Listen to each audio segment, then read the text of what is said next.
I won't spend much time on it. The day of this memory had to have been one of those half days for me, as my memory starts with us picking her up from school after the rest of the grades let out.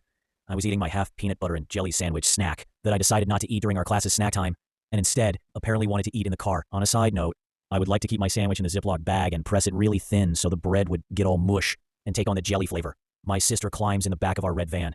She was an amazing gymnast and had to be somewhere for something or other, and my mother was in a hurry. I looked back to show her what I had done with my sandwich, thinking it was one of the more amazing things I had done with my life up to that point, and I see her stripping down buck naked and changing into her white and purple leotard. She was only 2 grades ahead of me. So it was not as if she was developed or anything, and she used her hands to cover her lower privates. But I was mesmerized by this. I don't know if it was out of the oddity of the situation or if there were deep-seated feelings way back then, but I couldn't take my eyes off the situation until my mom got my attention again. My memory ends at this.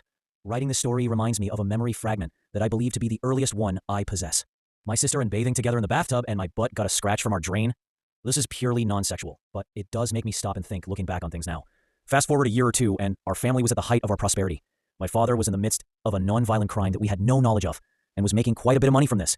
He was self-employed, so I didn't think anything of it. To be honest, I was still young enough, probably 7 or 8, that I didn't have a full understanding of money yet. Spring, we decided to put in an above-ground pool for that summer. While it is true my father was involved in an illegal revenue-earning act, we still by no means should be viewed as wealthy. We were just a little better off than most of our smaller rural community. This above-ground pool was just a simple, trashy-looking blue oval, but a really cool deck was built around it. I remember filling up the pool with a garden hose and the disappointment I experienced when I realized how long it was going to take to fill. It felt like all day, and it very well may have been, but that memory has eluded me. Skip forward what I think is about a month or so. It is summer vacation, and we have a family friend acting as our babysitter. My mom still worked, as I think she hated being a housewife, so she would leave around 7 in the morning. Oftentimes, the babysitter would take a quick little snooze on the reclining chair before we really got up and moving. We were really bad kids at all, but were still